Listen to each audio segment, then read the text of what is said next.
Hey guys, welcome back to Fantasy Tips. My name is Julian, and in today's episode, we're continuing the series of episodes that we've been making about every single NHL team, going in alphabetical order, talking about their noteworthy players, and if I think you should consider drafting those players in fantasy. Because we are going in alphabetical order, today's episode is about the Minnesota Wild. Before we get started, guys, please leave a like, hit the subscribe button, and hit that notification bell. And if you want to take your support to the next level, the link to my Patreon is in the description below. Let's jump right into the content and let's start with the Minnesota Wild's lines that I project for this year. On the top line, Kirill Kaprizov, Ryan Hartman, and Matt Zuccarello. On the second line, Marcus Foligno, Joel Eriksson-Ek, and Greenway. On the third line, Matt Boldy, Marco Rossi, and Frederick Gaudreau. Very similar lines to last year, except for there's no Fiala. So Marco Rossi jumps into the top 9 for me. Alright, so let's keep it going and let's jump into the noteworthy players. And obviously the first guy on the list is going to be Kirill Kaprizov, currently going at an ADP of 7.1 on Yahoo Drafts. Last year had an unreal season with 108 points in 81 games and ended up as the 7th best player in terms of fantasy points per game in the entire league. He finished only below 6 guys. Those guys were McDavid, Draisaitl, Matthews, McKinnon, Barkov, and Ovechkin. And this year, I will be drafting him before Barkov and Ovechkin because I think Paul Maurice, being the coach in Florida, is going to lower his offensive output just a little bit.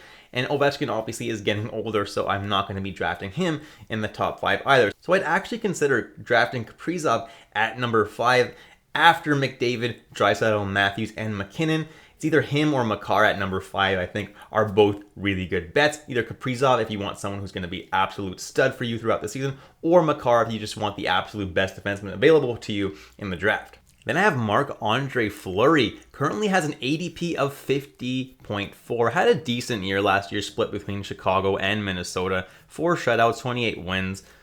Decent save percentage, nothing too crazy, but, still not bad. The thing is, Fleury is getting older and older, and he's currently the 7th goalie off the board in Yahoo Drafts. Yeah, that's a hard pass for me. He's going even before Frederik Andersen in drafts, and you guys know that I think Carolina is likely going to win the President's Trophy this year. They're going to be really, really good, and I think drafting Fleury before a guy like Frederik Andersen is absolutely nuts. Minnesota probably will make the playoffs this year, but they're going to be a significantly worse team without Kevin Fiala. So I don't see Fleury having a crazy amount of value. I still think he's a top 15 goalie for sure. However, he's not a top 7 goalie, and drafting him here, you're drafting him as a top 7 goalie, so I'm not going to be doing that this year. In ESPN draft, Fleury is actually being drafted closer to 147, which is actually almost 100 spots later. In those drafts, I think Fleury is a pretty good value there, but I wouldn't be drafting him in Yahoo because he's going a little bit too early there. And next on the list is my main guy, Matt Zuccarello. You guys know I absolutely loved him. He's one of the guys I absolutely hit on last year. I told everybody, you got to draft this guy. He's going so late. He's going to be playing with Kaprizov, top power play, top line. And guess what? He ended up as the 51st best player in all of fantasy in terms of fantasy points per game. And this year is ranked at 103, so he's being ranked a little bit later considering how well he did last year. Now, while I do expect him to regress a little bit after the otherworldly season that he had, I still expect him to have another very good year, and I think that he's very good value at 103 because he will continue to play with Kirill Kaprizov, top power play and top line, and I think he's bound to have another great year, definitely like Matt Zuccarello once again this year. Then I have Matt Boldy, who last year finished as the 96th best player in terms of fantasy points per game. I like the dual eligibility with him because he gets both left wing and right wing. He won't play on the top line with Kaprizov or with Zuccarello, but he should still get lots of top power play time like he did last year with Kaprizov, so I think he's pretty decent value. One thing to note though is that he was playing for the most part on a line with Kevin Fiala, and he will no longer be his line mates, but I still think that he's going to do pretty well. He's a fantastic player. In his rookie season last year, looked really stellar, and I think on the top power play and on the line with Rossi and Gaudreau, he'll do good enough to merit drafting around this range. Don't think he's crazy value, but I think he's pretty decent value at this range. Next on the list is Jared Spurgeon. Had 40 points in 65 games last year, which was pretty decent. Nothing too crazy, but pretty good overall season for Jared Spurgeon. Ended up as the 146th best player in terms of fantasy points per game. I'm projecting a pretty similar season for him this year. I don't think he's going to do a whole lot better than that. That's already pretty good for a defenseman. And honestly, losing Fiala can help with his offensive outlook this year. And that's why I don't think he's a particularly good value at this range, because I don't think he's going to move up those 10 spots to merit drafting him at 135. But at the same time, he's not a terrible value here. Obviously, pretty close to where he ended up finishing last season. And he's a pretty solid defenseman if you need a good one in that range. Then I have Ryan Hartman, who finished as the 70th best player in terms of fantasy points per game last year with 65 points. Currently has an ADP of 150, which is more than double to where he finished last year, so you would think that he's crazy good value. Actually, yeah, he is very good value. I don't think he's going to be quite as extraordinary as last year, but I fully expect him to play on that top line once again with Kaprizov and with Zuccarello, as well as possibly that top power play, which is really, really good value for him. The main issue here is that he's lost his right wing eligibility, and something I've talked about in past videos, guys, that the center position is really not going to be valuable this year because there are so many of them, and a lot of players have lost those wing eligibilities. So there's just so many natural centers, and that's why they're going so late in draft, way later than their value would actually dictate. But honestly, guys, there are so many really good natural centers going late that Ryan Hartman isn't the best value out of the bunch. So he's not my favorite option, but honestly, if you end up with him, don't feel bad. He's a pretty good option. Next, I have Matt Dumba. Last year had a decent season, 27 points in 57 games. Missed quite a little bit of time, but had a decent bounce back season. His peripherals were good enough to keep him afloat, and he ended up as the 152nd best fantasy player in terms of fantasy points per game, which is decent. So being drafted around 159, that's pretty much exactly where he should be being drafted. And he's not my favorite option or anything like that. He's not going to get top power play time or anything. But at this range, he's a decent draft pick. Then I have Joel Eriksson Ek, currently being drafted at 159.5. Ended up as the 86th best player last year in terms of fantasy points per game. I think personally that he's one of the most underrated players in the entire NHL. He puts up solid shots and hits numbers every single night to give himself a safe floor every night.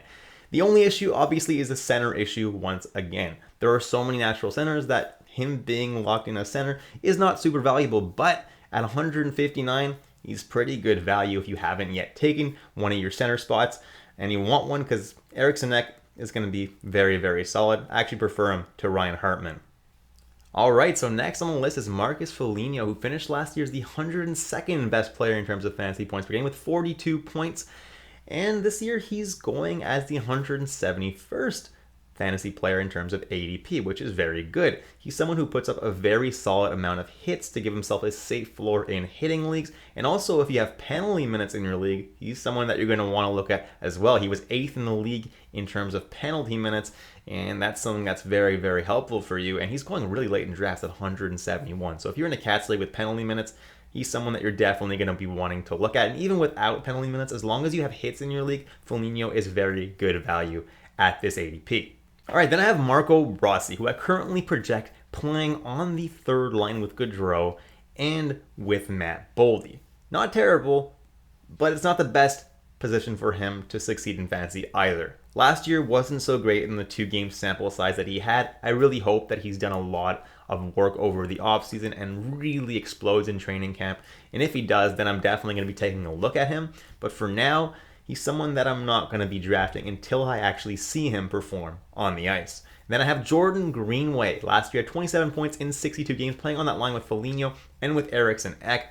He's someone that I like. He hits a decent amount, which gives him a little bit of a safe floor there. And he's currently not being drafted at any ADP. So if you're in a super deep league and you need a left winger that's going really, really late and should have a decent fantasy season almost guaranteed, Greenway is that guy, because he will be playing on that line with Foligno and Eriksson Ek and will put up some decent numbers. To give you a little bit of an idea how well he will do, last year he finished as the 176th best fantasy player in terms of fantasy points per game. So being drafted past 250, is pretty good value. Then I have Jonas Brodin, who again is also not being drafted. Last year ended up as the 294th best player in terms of fantasy points per game, which isn't absolutely terrible, but it's not someone that I want in fantasy. 30 points in 73 games is fine, but the peripherals weren't enough to really merit drafting him or really owning him in fantasy last year, apart from like the super deep leagues where you need players that are in the top 300. But honestly, guys, Brodin's not someone I'm looking at this year in the draft, and you probably shouldn't either. Then I have Frederick Gaudreau, who had a nice season last year, surprisingly, kind of out of nowhere. 42 points in 74 games, was playing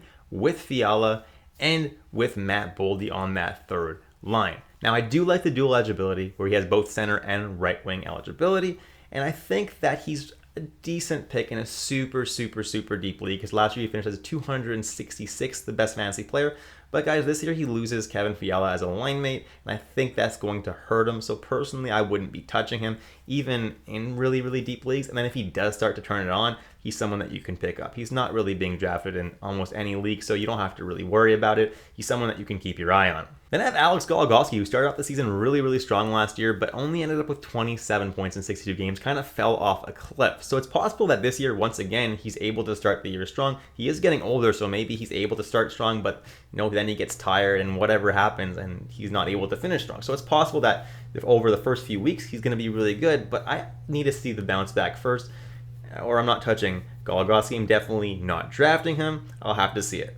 Next is Calen Addison, and he's a rookie this year. Only played 15 games last year at 4 points in those 15 games. And he's someone looking to make an impact in the NHL this year, potentially even man that top power play over Jared Spurgeon. I'm not sure that happens, but he's someone with a lot of potential. But until I see it, I'm not drafting him in fantasy. And that's it, guys. Thank you so much for watching all the way through. Please leave a like, hit that subscribe button, hit that notification bell, and if you do want to take your support to the next level, the link to my Patreon is down below in the description. Thanks again, guys, and I'll catch you in the next episode of Fantasy Tipped.